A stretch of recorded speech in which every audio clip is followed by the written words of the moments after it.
Mas pronto, como foi dito, estou a fazer a minha tese na LIP, numa experiência chamada SHIP, ou Search for Hidden Particles. Vou falar sobre a minha tese, vou falar sobre partículas para lá do modelo standard, mas primeiro vou introduzir o modelo standard, dar um crash course basicamente no modelo standard, depois falar de como é que se faz física de partículas experimentais. Eventualmente vou dizer o porquê de precisarmos mais partículas e que partículas é que nós podemos estudar, e no fim vou falar sobre a experiência de SHIP e sobre o trabalho que eu estou a fazer de facto na experiência e na minha tese. Portanto, o modelo standard, o que é um modelo standard? O modelo standard é um modelo que contém todas as partículas fundamentais que nós conhecemos. As partículas têm todas propriedades muito bem definidas, como por exemplo a massa, a carga elétrica ou o spin. E para cada partícula que existe no modelo standard também existe uma antipartícula que tem exatamente a mesma massa, exatamente o mesmo spin, mas as cargas de forma geral costumam ser inversas. O modelo standard divide-se em dois grandes grupos, que são os fermiões e os bosões. Os fermiões têm spin no meio e são a matéria que nós vemos no universo, enquanto que os bosões medeiam todas as interações que existem entre as partículas do modelo standard, incluindo eles próprios quando estão a agir como uma partícula real.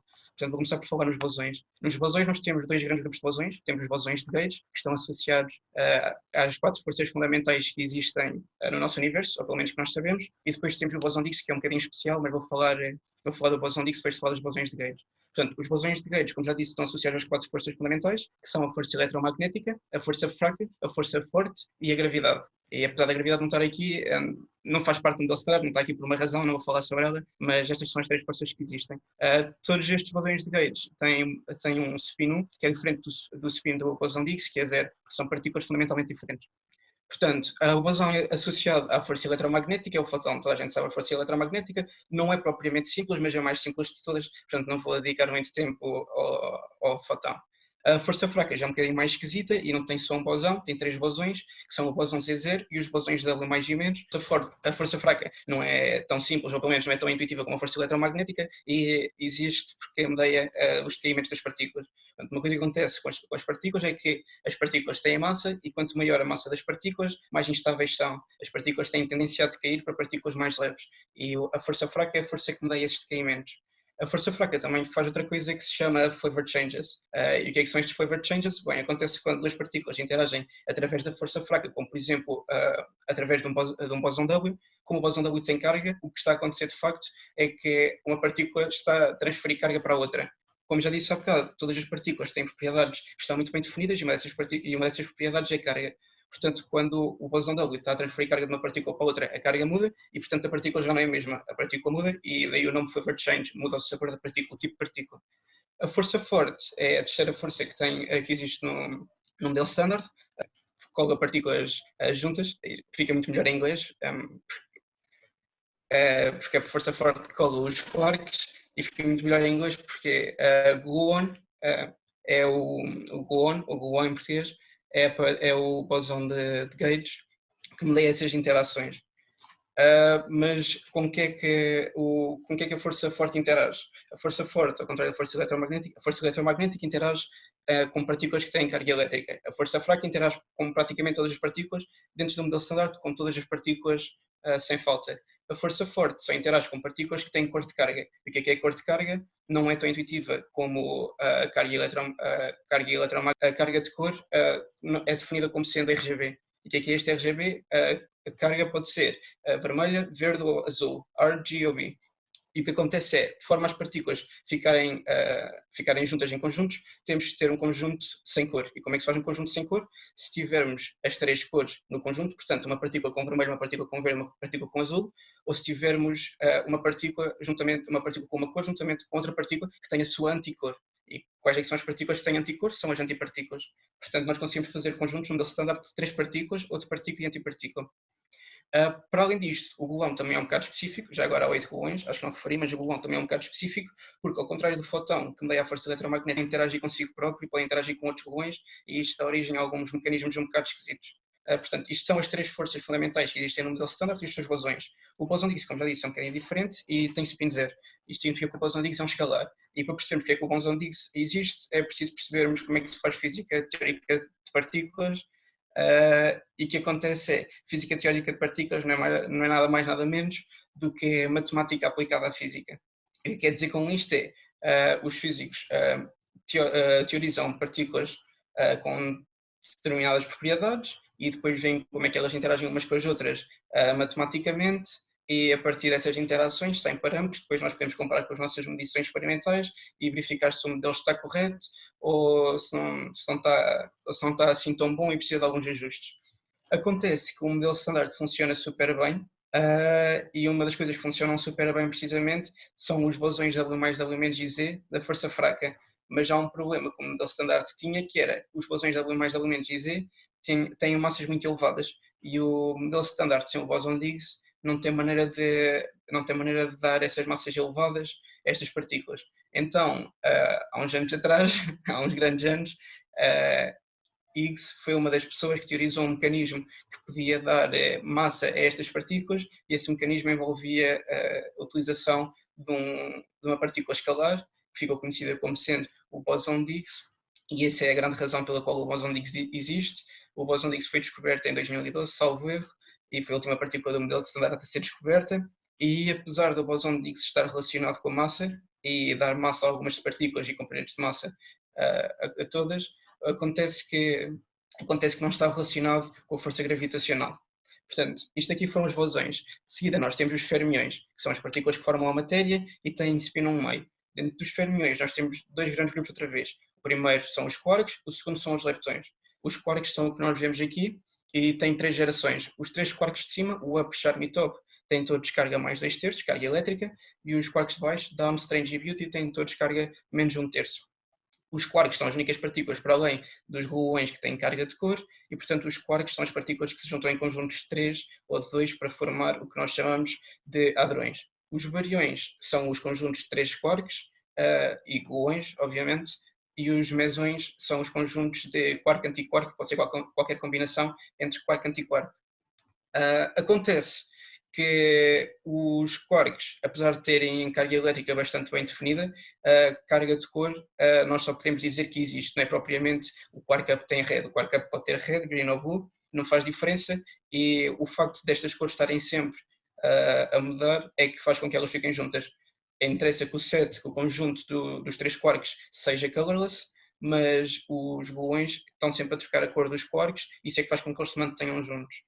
Os quarks também têm uma propriedade específica super interessante, que está associada à interação da força forte.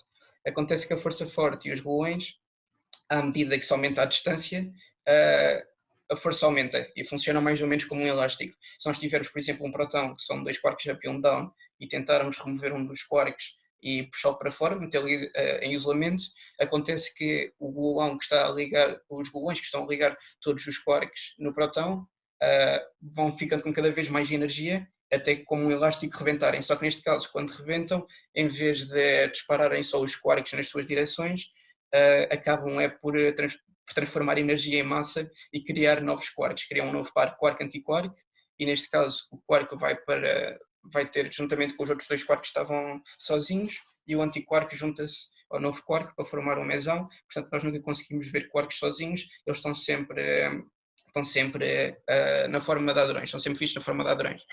Outra propriedade também interessante sobre os quarks é que eles têm sempre número de barião mais 1/3. O que é que isto significa? Significa que quando nós temos bariões, nós temos um número de barião 1, quando temos mesões, temos um número de barião 0, porque o antiquark tem número menos 1/3. E isto é uma das regras de simetria que nós temos de ter sempre em conta quando estamos a fazer interações que envolvam quarks. Este não é preciso ser sempre conservado. Quanto aos leptões, os leptões têm carga elétrica, pelo menos o eletrão, o muão e o tau, mas nenhum deles tem carga de cor.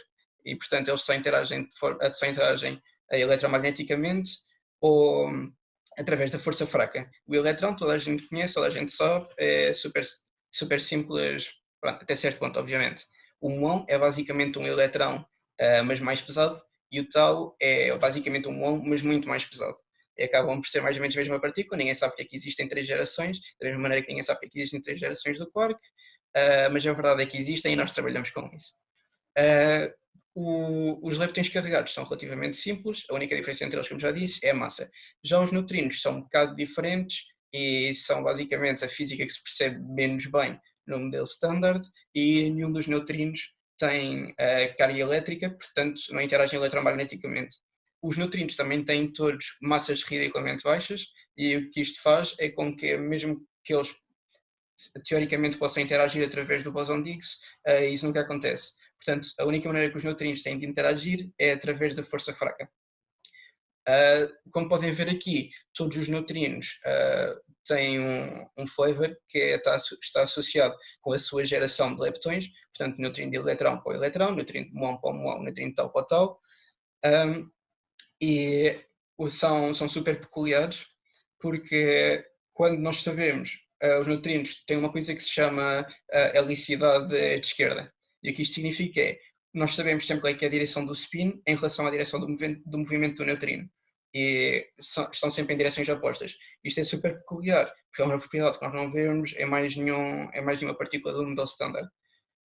Uma coisa que os leptões também têm é um número leptónico. Só que aqui o número leptónico, em vez de ser uma coisa geral, como o número bariónico, é uma coisa específica a cada geração. Isto significa que o tal tem número leptónico mais 1, tem um número leptónico de tal mais 1, da mesma maneira que o neutrino tal tem um número leptónico de tal mais 1. Mas já o eletrão vai ter número leptónico de eletrão mais 1 e os outros não existem. Ou são 0 neste caso. Isto é importante, porque significa que se nós tivermos, por exemplo, um tal a decair, nós vamos começar com um número leptónico de tal mais 1, e depois do tal decair vamos ter de ter sempre um número leptónico de tal mais 1 no fim. Isto significa que sempre que um tal decai, forma-se um neutrino de tal. E isto também se verifica para o muão. O eletrão não, porque o eletrão não decai. Mas isto também significa que, por exemplo, quando estamos a produzir partículas, se produzirmos um muão, temos de produzir sempre ao mesmo tempo ou um antimuão, porque a antipartícula tem o número menos 1. Portanto, ou produzimos um antimuão ou então produzimos um antineutrino de muão. Isto depois isto tem mais a ver depois com as conservações de carga eletromagnética também, a maneira como estas coisas funcionam, mas isto é muito importante porque nós sabemos que sempre que estamos a produzir muões ou taus, ou sempre que eles estão a decair, temos neutrinos associados. Portanto, nós agora sabemos as partículas todas do modelo standard, e isto é super giro, mas precisamos de saber como é que vamos detectar estas partículas. E é aqui que entra a física experimental de partículas. Portanto, a primeira coisa que nós queremos saber é, vamos tentar medir propriedades relativamente simples das partículas. E estas propriedades relativamente simples podem ser, por exemplo, só a carga e o momento. A carga e o momento são relativamente fáceis de se medir. Como é que nós fazemos isto? Bem, se nós conseguirmos curvar as partículas, se conseguirmos aplicar um campo magnético nas partículas e curvá-las e soubermos a direção inicial das partículas e a direção final das partículas, não só nós ficamos logo a saber automaticamente qual é que é a carga elétrica da partícula, mas também conseguimos tirar o momento da partícula, porque a magnitude da curvatura depende do momento. Portanto, o que nós utilizamos de forma geral são o que chamamos de trackers, em que conseguimos ver quais é que são as posições das partículas carregadas que estão a passar pelos vários trackers. A partir de um primeiro conjunto de trackers, tiramos a direção inicial da partícula, aplicamos um campo magnético às partículas, vemos o percurso delas ser deformado, vemos o seu percurso ser deformado e depois voltamos a medir o percurso com outros trackers depois do campo magnético e conseguimos tirar essas propriedades das partículas.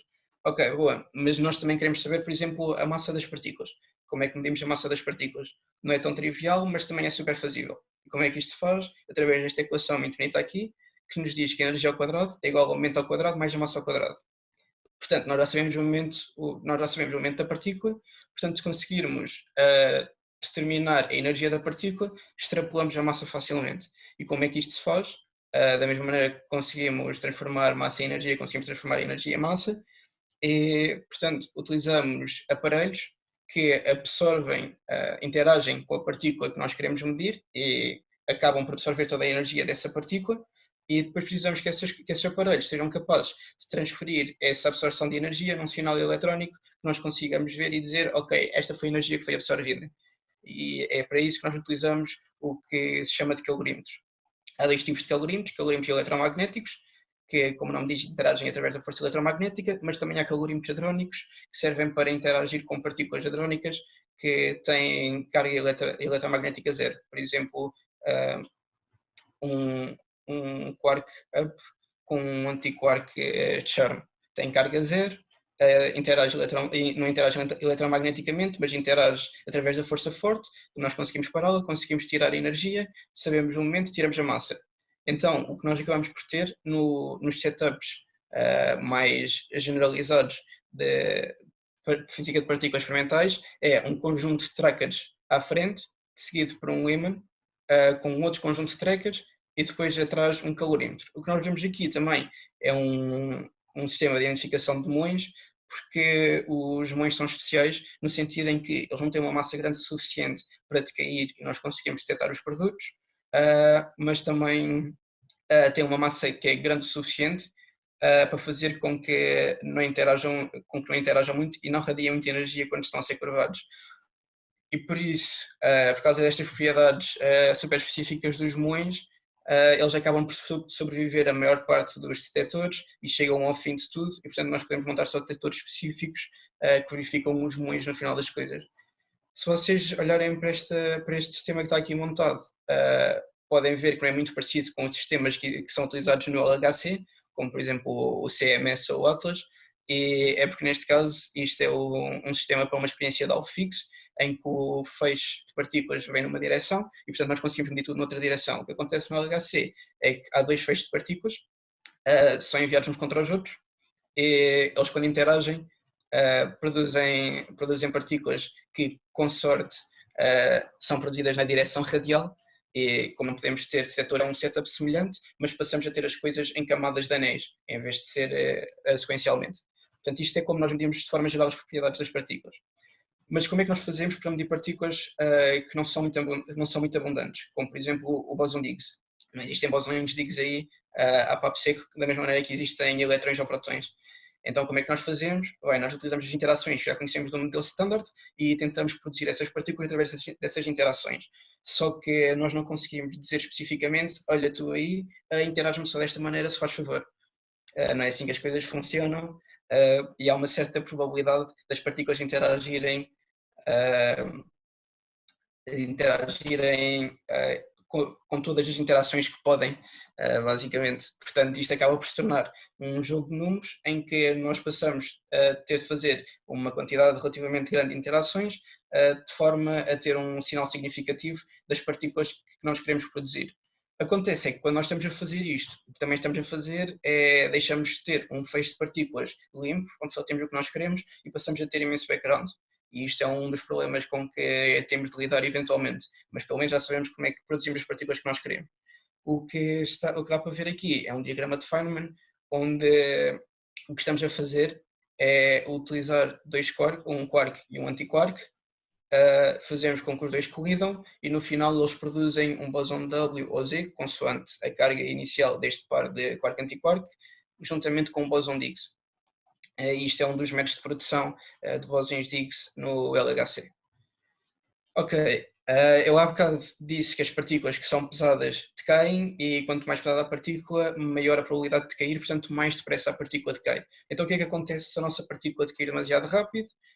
O que nós fazemos é vemos os produtos das partículas, vemos as partículas filhas e tentamos reconstruir a partícula mãe através dessas partículas.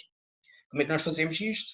Bem, nós sabemos que há conservação do quadrimomento, portanto, há conservação de energia e conservação do momento, do vetor momento nos decaimentos, e portanto, quando nós detectamos produtos de partículas no nosso espectrómetro, no nosso detector, se conseguirmos fazer um fit para trás do percurso dessas partículas para um mesmo vértice, nós aí temos a hipótese de estar a ver o que é o decaimento da partícula que nós queríamos.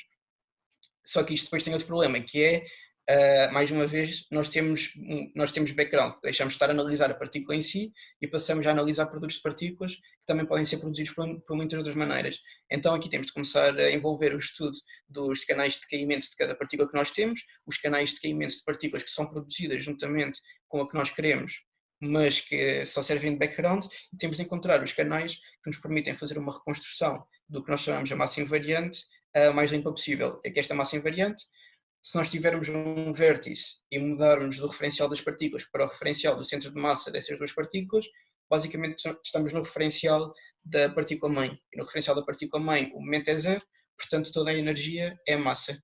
e ficamos com este gráfico da massa invariante. Este aqui é o gráfico de reconstrução da massa invariante do bóson de Higgs na experiência de CMS, em 2012. O bóson de Higgs foi descoberto pelo CMS e pelo Atlas ao mesmo tempo. São todos muito amigos, por isso decidiram publicar as coisas ao mesmo tempo. E o que nós vemos aqui é que há um background de fotões. Isto são tudo fotões que eles reconstruíram, dois fotões, pares de fotões que formavam vértices. Há aqui um background de fotões, mas já um pico claramente significativo à volta dos 125 GeVs, que é a massa do bóson de Higgs. Portanto, é basicamente isto que se faz quando se está a descobrir uma nova partícula. Ok, isto é tudo super bonito, mas o que é que nós fazemos se nós basicamente tivermos partículas que não interagem de forma nenhuma e que nós não conseguimos, ou que interagem muito pouco, e que nós não conseguimos moldar partículas sem carga, que não conseguimos transformar num feixe, ou que não conseguimos detectar depois no espectrómetro? O que é que nós fazemos nesse caso? Pior ainda, o que é que nós fazemos se elas tiverem uma massa tão pequena que não decaem, que é o caso dos neutrinos? O que acontece é que nós temos de juntar tudo e acrescentar um bocadinho. Portanto, não só temos de produzir os nossos neutrinos em ovos, como depois temos de eventualmente detectar uma interação, não é um decaimento, mas sim uma interação a acontecer. E neste caso, os neutrinos interagem através da força fraca e, portanto, o que nós vamos estar à espera é uma interação onde não temos nada, porque os neutrinos são basicamente invisíveis, e eventualmente vemos alguma coisa a aparecer do nada. Como é que nós fazemos para ter esse tipo de precisão quando temos tanto background a ser criado aqui atrás no alvo e também à frente num segundo alvo, porque se nós fizermos que os neutrinos interajam e eles interagem pouco, vai haver muito mais coisas a interagir. Como é que nós fazemos isso? Como é que nós nos livramos do background? Acrescentamos uma data de escudos, damos um comprimento enorme à experiência para fazer com que os escudos basicamente limpem o máximo de background possível e eventualmente metemos o nosso segundo alvo juntamente com a aparelhagem toda que tínhamos antes. Neste caso nós temos vários escudos, temos o alvo aqui que só por si já funciona como escudo, tem ímãs que é para desviarem todas as partículas que estão eletronicamente carregadas do segundo alvo e também podem ver que é uma coisa muito grande porque partículas hadrónicas com carga zero, como por exemplo o K0, K0, sim, principalmente K0, podem só propagar-se porque não têm carga e portanto podem só propagar-se por ali fora, mas nós não queremos. Só que temos uma vantagem que é interagem com a força forte, portanto se metermos só aqui um material super robusto, com imensos protões e imensos neutrões, as partículas acabam só por morrer aqui e mesmo que decaiam com produtos, a energia nunca é significativa para chegar ao nosso detector. O que dá para ver aqui é basicamente o setup da experiência Donut, ou Discovery of Nuttall, a descoberta do neutrino de tal, que foi utilizado para se ver precisamente a neutrinos de tal, quando já se achava que existiam, porque já se sabia que existia o tal, sabia-se que existia o neutrino de elétron, neutrino de muon, portanto estávamos só à espera de ver o neutrino de tal. E o que acontece é que este emulsion target permitia ver, funcionava mais ou menos como uma câmara de bolhas e permitia ver partículas aparecendo do nada, e neste caso partículas como o tau a aparecer e a decair, e depois podíamos só ver os produtos normais no fim. Uma particularidade aqui deste emulsion target, e que é super importante quando estamos a lidar com estas partículas, onde nós estamos à espera de ver coisas que aparecem do nada, é que há trackers atrás que funcionam como veto. E o que é que isto quer dizer? Quer dizer que se nós vimos alguma coisa a aparecer do nada, nós propagamos isso para trás e verificamos se de facto havia algum sinal no veto, e se houver algum sinal no detector de veto, significa que passou ali uma partícula carregada, portanto foi só algum defeito entre o veto e eventualmente o sítio onde nós vemos a partícula aparecer, e isso provavelmente não é um neutrino. Se nós propagarmos essa partícula para trás e não virmos nada, então há uma probabilidade relativamente alta de ser um neutrino e podemos analisar a partícula e verificar se é de facto o que nós queremos. Portanto, agora nós já sabemos o modelo standard, já sabemos como é que detectamos as partículas todas, como é que as podemos medir, e isto é super giro, mas se já detectamos todas as partículas que existem no modelo standard, porque é que nós deveríamos querer detectar mais partículas? Acontece que o modelo standard não é perfeito. É super bom e tem imensas coisas, mas também não tem imensas coisas. Como disse há bocado, o modelo standard não tem, por exemplo, gravidade, e isto é um problema relativamente grave, mas o maior problema do modelo standard não é tanto nas previsões em que faz, que são de forma geral muito boas e não há grandes discrepâncias em relação às previsões que faz, mas está mais nas previsões que o modelo standard não faz. E isto envolve coisas como, por exemplo, as massas dos neutrinos. Eu há bocado disse que os neutrinos tinham massas muito pequenas, e é verdade, nós sabemos que os neutrinos têm massas muito pequenas, mas o modelo standard está feito de uma maneira em que os neutrinos não têm qualquer tipo de massa. E como é que nós sabemos que os neutrinos têm massas muito pequenas? Porque os neutrinos fazem uma coisa peculiar, que nós chamamos de oscilações de neutrinos, em que nós podemos produzir neutrinos de elétrão num alvo e vê-los interagir noutro alvo a uma certa distância à frente, e o que acontece é que não muitas vezes, mas uma porcentagem das vezes, o neutrino de elétrão vai interagir como se fosse um neutrino de muão. E é isto que nós chamamos de oscilações de neutrinos. Os neutrinos podem oscilar entre os vários sabores, diga-se, de neutrinos que existem. E estas oscilações são proporcionais a diferenças entre as massas dos neutrinos. Por isso é que nós sabemos que pelo menos 2 dos neutrinos têm massas, apesar de serem muito pequenas. Há vários problemas associados com isto, mas pronto, isto é uma das maiores omissões do modelo standard. Outra coisa que o modelo standard também não explica, e que também é relativamente grande, é a matéria escura. Nós sabemos que existe alguma coisa que pelo menos se comporta como matéria escura, que nós não conseguimos ver, que praticamente não interage connosco, mas não são neutrinos. Nós sabemos que não são neutrinos. Sabemos que existe, mas sabemos que não está no modelo standard, porque se tivesse, chamava-se matéria escura. Outra coisa que nós também não conseguimos explicar com o modelo standard é o que se chama de Baryonic Asymmetry of the Universe, e é basicamente o facto de porque é que existe tanta matéria e tão pouca antimatéria. Todos os físicos gostam de simetria e gostamos de achar que no princípio era tudo simétrico, e eventualmente alguma assimetria, alguma quebra de simetria fez com que isto acontecesse, e o modelo standard não faz qualquer tipo de previsão em relação a isto. Portanto, como é que nós podemos combater estas falhas? Da mesma maneira que nós tínhamos os problemas de massa com o bóson W e o bóson Z e acrescentámos um mecanismo de Higgs, podemos acrescentar novas partículas ao modelo standard que nos resolvam os problemas que nós temos. E, obviamente, podemos resolver tudo se acrescentarmos 1 milhão de partículas, mas a ideia é, quanto mais simples, quanto mais elegante for a solução e quanto mais respostas a solução nos der, melhor. Então, o que é que nós estamos a fazer, hoje em dia para descobrir uma próxima partícula? Há várias hipóteses. Portanto, uma das coisas que se pode fazer é aumentar a energia a que os nossos detectores conseguem chegar. Portanto, se conseguimos transformar energia em massa, se houverem partículas com uma massa maior do que a do bóson de Higgs, temos de continuar a aumentar a energia que nós realizamos nas nossas experiências nos colisionadores, até conseguirmos chegar a uma massa grande o suficiente para vermos a partícula. Só que isso não é propriamente interessante, porque isso é só um problema de engenharia e de melhorarmos os nossos aceleradores. Portanto, não há muito que se possa fazer, pelo menos de momento, nesse sentido. Outra coisa que se pode fazer é procurar na zona com uma força de interação relativamente fraca. E que esta força de interação está relacionada com a tal probabilidade das partículas serem criadas nas interações. Quanto maior a força de interação, maior a probabilidade dessa interação acontecer. Quanto menor a força, menor a probabilidade. Portanto, há uma grande zona do espectro de energia de massa que nós já conseguimos chegar, mas que não exploramos totalmente, por isso simplesmente porque estas partículas, como interagem tão pouco, ou ou nós já as produzimos, mas a produção delas foi tão pequena que o background escondeu só tudo, ou,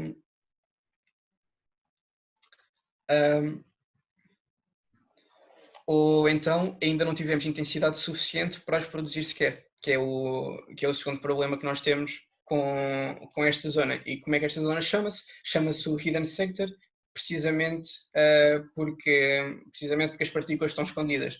Estão ali algures, nós já as conseguimos encontrar, mas nunca as vimos. E esta é a zona onde nós podemos trabalhar, onde podemos procurar. Porquê? Por isso simplesmente porque temos capacidade para fazer isso. Que partículas é que nós podemos vir a encontrar aqui? Há muitas coisas que podemos encontrar aqui. Podemos encontrar partículas como, por exemplo, novos neutrinos, que nos resolvem todos os problemas de neutrinos. Podemos encontrar partículas como matéria escura. Podemos encontrar partículas que nos explicam a assimetria bariónica do universo, podemos encontrar novos bosões associados a forças que o modelo standard não tem e, portanto, basicamente há 1 milhão de teorias diferentes que nós podemos aplicar aqui e onde podemos procurar. Mas como é que, mais importante do que isso, como é que nós vamos encontrar estas partículas? É muito bonito sabermos ou acharmos que podem haver partículas aqui, mas como é que as vamos procurar? Estas partículas, como já disse, interagem muito pouco e não as conseguimos controlar muito bem. Mas isso também é mais ou menos como os neutrinos funcionam. Portanto, ainda bem que nós sabemos como é que se vêem neutrinos. O que nós fazemos, o que vamos fazer é muito semelhante. Esta é a experiência Search for Hidden Particles Experiment, ou SHIP, cujo objetivo principal é detectar partículas do Hidden Sector com acoplamentos ao modelo standard muito baixos. Obviamente, esta experiência, como está à procura de partículas que têm comportamentos muito semelhantes aos neutrinos, também vai ter uma componente de estudo de neutrinos, principalmente neutrinos de tal, que são os que se sabem menos, entre outras coisas como o Lepton Flavor Violation Processes, que é uma coisa que se está à espera que aconteça, mas em escalas muito pequenas. Como é que o chip funciona? Portanto, da mesma maneira que o Donut funcionava, em que nós tínhamos um feixe que era bombardeado contra um alvo e estávamos à espera de produzir neutrinos, aqui estamos à espera de produzir partículas com carga neutra. Todas as cargas que existem no modelo standard são neutras para estas partículas, por isso é que interagem muito pouco. Depois destas partículas serem produzidas, nós temos de nos livrar ao máximo possível do background. E como é que fazemos isso? Pomos outra vez um material super pesado que interage com a maior parte dos hadrões e depois pomos esta secção toda de ímãs que tenta repelir a maior parte dos muões que são criados no decaimento das partículas que são formadas aqui no alvo. Depois disso, nós temos o que se chama Scattering and Neutrino Detector, que tem 2 propósitos. O primeiro é estudar as propriedades do neutrino tal. O segundo propósito é funcionar como um detector de veto para todas as partículas que entram no volume de decaimento. O que é este volume de decaimento? É só um espaço onde não há nada, é vácuo, e a ideia é todas as partículas que não são do modelo standard, que são produzidas aqui, são praticamente como os neutrinos, não interagem com nada. Portanto, estamos à espera que elas se propaguem por aqui fora sem interagir com as coisas. Acontece que, ao contrário dos neutrinos, nós estamos à espera que estas partículas tenham massas consideráveis à volta da escala de 1 GeV. Vai mais ou menos dos 200 MeVs aos 4 GeV. É o que se está à espera de se conseguir produzir nesta experiência. E, portanto, o que estamos à espera é de encontrar partículas que se propagam este caminho todo até ao volume de decaimento e, eventualmente, quando entram no volume de decaimento, decaem para partículas do modelo standard, que nós depois podemos detectar aqui no espectrómetro de decaimento no fim. Que partículas é que nós estamos à espera de detectar aqui? Pronto, agora é que entra a minha tese e entram as partículas para o lado do modelo standard, que são super interessantes. Uma destas partículas são os Heavy Neutral Leptons, ou Sterile Neutrinos. Isto são neutrinos estéreis e o que é que eles são, para que é que servem? Portanto, os neutrinos estéreis são, como o nome diz, partículas como os neutrinos, só que são muito mais pesadas. E são estéreis porquê? Na altura da experiência do LEP, portanto, a Large Electron Proton Collider, se não me engano, saiu um resultado bastante icónico, que nos dizia que só havia três tipos de neutrinos diferentes que acoplam ao bóson Z, ou seja, há 3 neutrinos que interagem através da força fraca. Portanto, se nós criarmos novos neutrinos, nós sabemos que não podemos estragar as regras que já tínhamos para trás, porque funcionam, nós só podemos construir em cima disso. Então, se nós tivermos 3 novos neutrinos, têm de ser neutrinos que não interagem com a força fraca. Se estes neutrinos não interagem com a força fraca, e como são neutrinos, não interagem nem com a força forte, não interagem nem com a força forte, nem com a força eletromagnética, então como é que nós conseguimos produzir estes neutrinos? Conseguimos produzir estes neutrinos através daquele fenómeno esquisito que os neutrinos têm, que é a oscilação de neutrinos. Portanto, da mesma maneira que os neutrinos oscilam uns com os outros, o que estamos à espera é, no alvo, quando produzimos partículas que poderiam dar origem a um neutrino, estamos à espera de que esse neutrino oscile para estes HNLs. E porque é que estes Heavy Neutral Leptons são super interessantes? Porque se encontrarmos um HNL à volta da marca de 1 GeV, muito provavelmente há outro HNL à volta da marca de 1 GeV e outro com uma massa à volta dos GeVs. E isto é giro, porquê? Porque nos permite explicar porque é que os neutrinos não têm massa zero e têm uma massa muito, muito, muito pequena. Por além disso, também nos permite determinar logo de imediato qual é que é a hierarquia de massas dos neutrinos, permite-nos determinar quais é que são as massas dos neutrinos do modelo standard e, ao mesmo tempo, o neutrino que tem uma massa à volta na ordem dos keV também pode funcionar como um candidato muito bom a matéria escura. Como se isto não bastasse, se tivermos um bocadinho mais de sorte também e houver uma partícula chamada inflatão, isto tudo pode explicar a simetria de matéria e antimatéria no universo. Por isso, isto é basicamente o santo grau desta experiência, é a partícula que se está mais à espera de descobrir e é a partícula em que me estou a focar mais. O que eu estou a fazer é simular estas partículas, simular a produção destas partículas no alvo, propagá-las pelo detector e ver quais é que são os produtos de caimento destas partículas. Estou a fazer isso para todos estes pontos no espaço de fases, em que tenho a massa da partícula, a massa do HNL, a variar conjuntamente com o acoplamento destes neutrinos, ou dos HNLs, aos neutrinos do modelo standard. O que eu faço depois com os produtos do decaimento dos neutrinos é comparar as suas propriedades cinemáticas com as do background, com as de produtos de background que nós não queremos, para tentar isolar os neutrinos do resto do background. Fora os heavy neutral leptons, obviamente não estamos só à procura disto, como nós temos uma experiência para encontrar partículas isóticas, vamos tentar encontrar o máximo de partículas isóticas que nós conseguimos, ou que pelo menos fazem sentido. Outras partículas que também estou a estudar são os dark photons, ou fotões escuros. O que é isto? Isto são fotões que estão associados a um campo eletromagnético, mas que não é o campo eletromagnético. O que é que eu quero dizer com isto? É o campo eletromagnético que está associado a uma carga escura. Portanto, da mesma maneira que a força eletromagnética atua em partículas que têm carga eletromagnética, esta força escura atuaria em partículas que têm uma carga escura qualquer, que nós não sabemos. Porquê é que estes dark photons são úteis? De que é que nos serve encontrar estes dark photons? Bem, acontece que já andamos à procura destes dark photons e a maior parte dos modelos que têm estes dark photons sem ter partículas que estão carregadas com esta carga escura não funciona. Portanto, basicamente, se encontrarmos um dark photon, encontramos indiretamente indícios de matéria escura. Portanto, encontramos indícios de matéria escura. Como é que nós produzimos estes dark photons se só interagem com partículas que estão carregadas através da carga escura?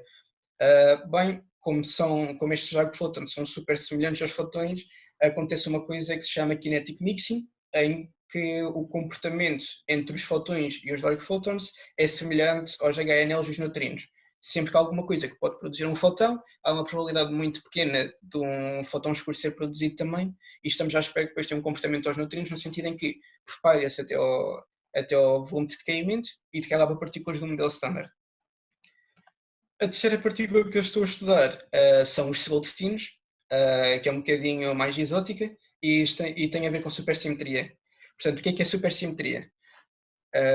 No modelo standard, nós temos os dois grandes grupos de partículas, os bosões e os fermiões.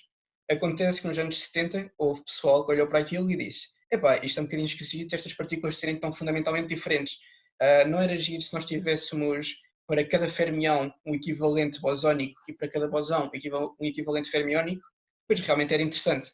Era uma simetria gigante. Daí o nome de supersimetria, daí virem as teorias supersimétricas. E este silolestino é uma consequência direta da existência de teorias supersimétricas, ou pelo menos da maior parte das teorias supersimétricas. Neste caso, eu ainda não estou a simular os silolestinos, da mesma maneira que fiz com os fotões escuros e com os neutrinos, porque não existem silolestinos implementados no software de simulação de chip, e por isso estou a implementá-los, precisamente. Estou a implementá-los, vou implementá-los até uma massa 2F, como podem ver aqui, é basicamente o espaço de fases que nos interessa, eles são produzidos através do decaimento de partículas com open duty e decaem principalmente na zona de interesse para pares de K1s, portanto K1 anti-K1 carregado ao zero e piões, pião anti-pião. Isto é super giro, mas obviamente a análise tem a ver com o barulho de fundo que nós temos e eu quero separar os produtos das partículas que eu quero, portanto, das partículas que eu gosto, portanto, do sinal, do background. Então preciso saber qual é que é o background e preciso simular uma data de eventos de background com produtos que eu depois posso comparar com os eventos da HNL. Quais é que são as principais fontes de background? São os neutrinos, porque são a partícula mais parecida com o que nós vamos procurar no modelo standard, e tem aqui uma interação que poderia ser perigosa de um neutrino, em que ele se propaga, passa os escudos todos e chega ao volume de decaimento, tem uma interação no limite do volume de decaimento, e uma dessas partículas com que o neutrino interage eventualmente decai para outras partículas que são detectadas pelo espectrómetro. Isto é o maior problema que nós temos. Outro grande problema também é uma versão semelhante a isto, mas com muões, em que os muões interagem com alguma coisa, uma partícula neutra é produzida, decai dentro do volume de decaimento e dá-nos background. A terceira fonte de background é um bocado mais esquisita, mas também é possível acontecer, e nós aqui não queremos ter background nenhum, por isso também estudamos, que é um background combinatorial. E o que é que isto é? É basicamente dois muões passarem por tudo, não é? Dois muões passarem por tudo, e nós não repararmos que eles entraram aqui dentro, e depois, quando são reconstruídos, dão-nos um vértice que calha dentro do espaço de decaimento, do volume de decaimento. Portanto, isto são os backgrounds. Eu produzo uma data de simulações, forço neutrinos a interagir nesta zona, principalmente do acontecer antes. Muito provavelmente posso utilizar só o detector de VET, e isso não é propriamente interessante para afetar o decaimento. Portanto, faço só uma data de simulações, vejo os produtos de decaimento e depois começo a ver as propriedades cinemáticas, tanto dos produtos de decaimento como da partícula original reconstruída, e tento separá-los dos eventos que eu quero, que são os heavy neutral leptons, tentando manter ao máximo os produtos de decaimento dos HNLs ou dos dark photons, e removendo completamente o background vindo tanto dos neutrinos como dos muões. Isto é super giro, mas o que é que se reflete isto em trabalho a sério? Portanto, eu vou só procurar todas as variáveis cinemáticas de interesse, como por exemplo o parâmetro de impacto, que é a propagação da partícula reconstruída até o ponto de impacto no alvo, o ângulo de abertura dos decaímentos, o momento linear tanto das partículas filhas como da partícula reconstruída, o momento transverso tanto das partículas reconstruídas como da filha, como da mãe, desculpem. Ou então a fração do momento transverso. Isto são as variáveis cinemáticas que eu utilizo principalmente, e depois podem ver aqui são plots. Aqui em cima são os plots destas variáveis para o decaimento de um heavy neutral lepton com uma massa de um GeV, com uma massa de um GeV e um decaimento para um pião e um muão. Isto é basicamente as distribuições que tem para o ângulo de abertura, o momento linear das partículas filhas e o parâmetro de impacto. E isto aqui é a mesma coisa, mas para as interações de Deep Inelastic Scattering entre os neutrinos de eletrão e o meio. E como podem ver, há uma distinção relativamente grande entre as distribuições dos dois, mas o que eu quero fazer não é mostrar só uma distribuição grande boa, vamos deixar uma coisa, eu quero eliminar todas estas entradas que existem destes gráficos. E como é que eu faço isto? Como podem ver aqui, o maior parâmetro de impacto é o parâmetro de impacto, precisamente, e portanto a maior parte dos cortes cinemáticos que eu faço são todos à volta do parâmetro de impacto. Como podem ver aqui, isto é um plot dos mesmos eventos de HNLs, mas aqui com o ângulo de abertura e o parâmetro de impacto, é a mesma coisa para os eventos de background dos neutrinos de eletrão, e à medida que vou fazendo cortes, como por exemplo o parâmetro de impacto máximo que eu aceito como sendo um HNL é de 33 cm, vou retirando a maior parte dos eventos de background e tento manter ao máximo os eventos que estão aqui. E no fim, a esperança não, porque consegui, isto já são resultados, é acabar sem eventos nenhuns, de background aqui, mantendo a maior parte dos eventos dos HNLs. Os decaimentos das partículas do hidden sector que conservam a energia total, portanto que não têm produtos com partículas que desaparecem só, tipo neutrinos, têm uma eficiência de seleção de aproximadamente 90%, mas para os outros em que têm energia em falta é muito mais baixa, à volta dos 20% ou 30%. Isto é super giro, mas isto são só as coisas para os neutrinos de eletrão. Depois tem de fazer isto para os antineutrinos de eletrão, os neutrinos de muão, os antineutrinos de muão, e para os muões em si. E como se isto não bastasse, ainda estou a fazer os mesmos testes para, em vez de ter um decay vessel em vácuo, que é o mais fácil e tenta minimizar as interações de neutrinos e de muões com o meio, enchê-lo com ar, que aumenta muito mais as interações e ver se consigo manter a mesma eficiência de seleção das partículas do Hidden Sector. E é assim que se tenta descobrir partículas esquisitas e é assim que nos estamos a preparar para, com sorte, descobrirmos partículas do Hidden Sector. Por isso, se alguém tiver alguma pergunta, estão mais à vontade, estão super à vontade para fazer. Quer seja mais técnica ou só sobre a experiência em si, estão à vontade. Quem é que está a orientar? Celso Franco, do LIP. Ok. Portanto, Guilherme? Sim, sim, sim. Eu peço desculpa, eu percebi agora. Vocês no início não conseguiam ouvir nada do que eu estava a dizer, não é? Yeah. Ok, peço desculpa. Mas pronto, eu tenho uma questão que é mais pessoal. Portanto, quando é que chegou aquela altura em que tu pensaste mesmo, vou trabalhar em partículas para a tese? Ou quando é que começou a surgir assim o gosto por Física de partículas, o professor Sérgio Ramos, que ele é do FAUF, foi basicamente o primeiro contacto que tive a sério com a física de partículas. Gostei imenso. Depois, obviamente, no quarto ano comecei a escolher cadeiras de partículas, adorei. E física de partículas experimental em específico, porque também gosto de programar e, como podem ter visto, a maior parte do trabalho de tese é de programação e, portanto, achei que era uma boa combinação, era um bom casamento entre as duas coisas. Ok, muito obrigado.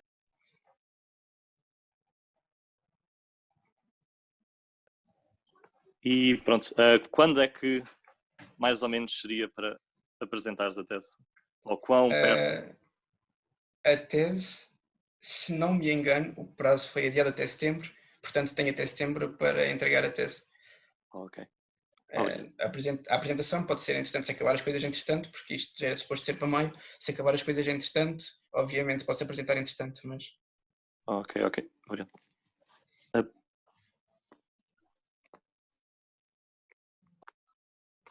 Desculpa, se calhar disseste e não ouvi no início, esta experiência vai ser para quando?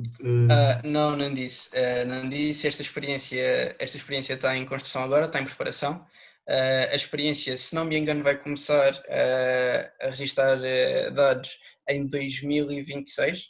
Acho que é nessa altura, mas esta experiência acho que já está relativamente bem encaminhada no sentido em que há uma probabilidade muito grande de acontecer, mas a experiência ainda não é oficial. Porque isto vai ser uma coisa montada no setor da SPS do CERN, que é basicamente o acelerador que alimenta depois o LHC. E isto, como é uma experiência de background zero, queremos dizer background, é preciso montar um setup todo novo debaixo da Terra para não termos raios cósmicos a chatear tudo. Se bem que os raios cósmicos não são um grande problema, mas pronto. E podem ter reparado, e só o detector em si são 120 metros, portanto não é muito fácil abrir um buraco de 120 metros debaixo da Terra. Por isso ainda vai demorar um bocadinho até a experiência começar a trabalhar. Obrigado. Eu tenho uma questão. Consegues ouvir? Sim? Consegues ouvir? Ok. Tudo. Que era sobre os HNL? Sim. Eu não percebi muito bem. Tu disseste que eles são tipo neutrinos, mas com mais massa. Exato. Certo? E que, portanto, o que vocês esperam encontrar é uma partícula que não interage com nada desde o início do detector e que depois, eventualmente, cai na parte do vácuo. Sim. Ok. Estava só... Não percebi muito bem. Queria clarificar. Outra questão era...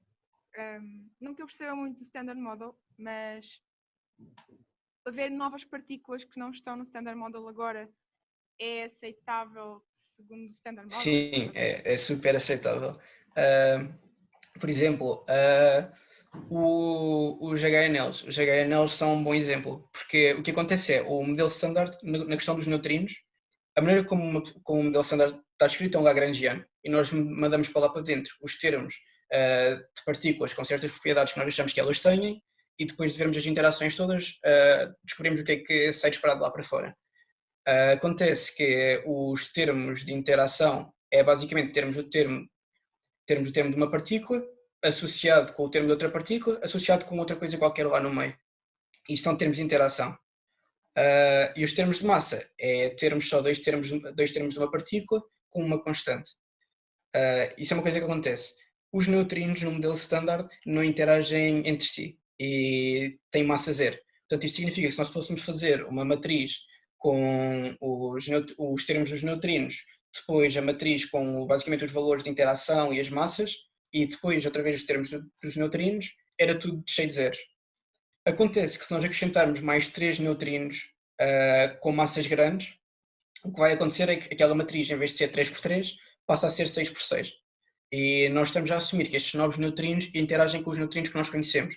Portanto, a única coisa que nós estamos a acrescentar é termos em zonas que antes não existiam.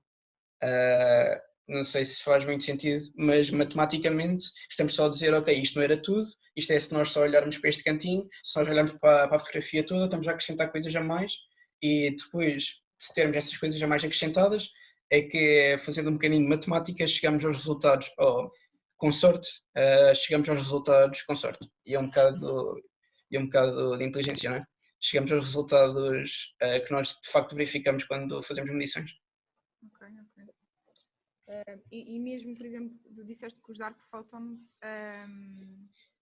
é como se fosse uma nova força. Sim. Uma nova, ou seja, passavam a haver 5? Sim, mais ou menos. A maneira como isto funciona... Também é aceitável no modelo? Sim, é super aceitável.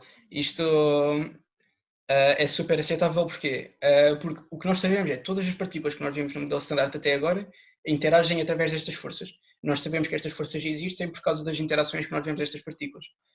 O que acontece é, da mesma maneira que a força eletromagnética só interage com coisas que têm carga eletromagnética, se esta força só interage com cargas para as quais as partículas do modelo standard têm todas essa carga a zero, então essa força pode existir completamente à vontade ali à parte, que não nos influencia a nós. Ok, faz sentido, sim.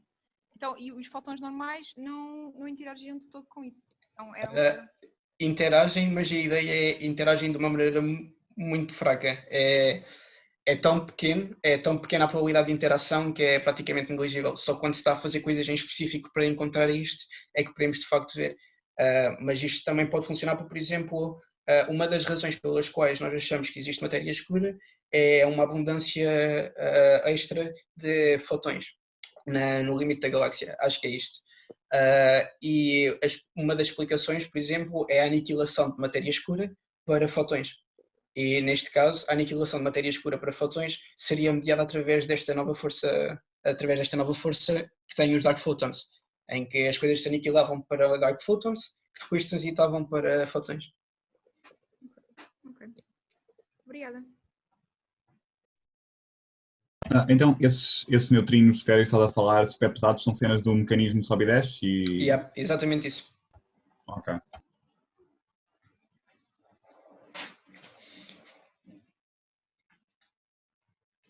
Não sei se é tudo. Mais alguém tem questões? Ok, então eu sei que é uma prática um bocado à toa, mas eu queria que vocês, portanto, como não podemos bater palmas, ligassem-se aos microfones. Pelo menos eu vou. Muito obrigado, Guilherme. Obrigado. E pronto, vamos ver se conseguimos manter isto uma tradição outra vez. E pronto, muitíssimo obrigado. Vamos então acabar. Obrigada, Guilherme. Obrigado.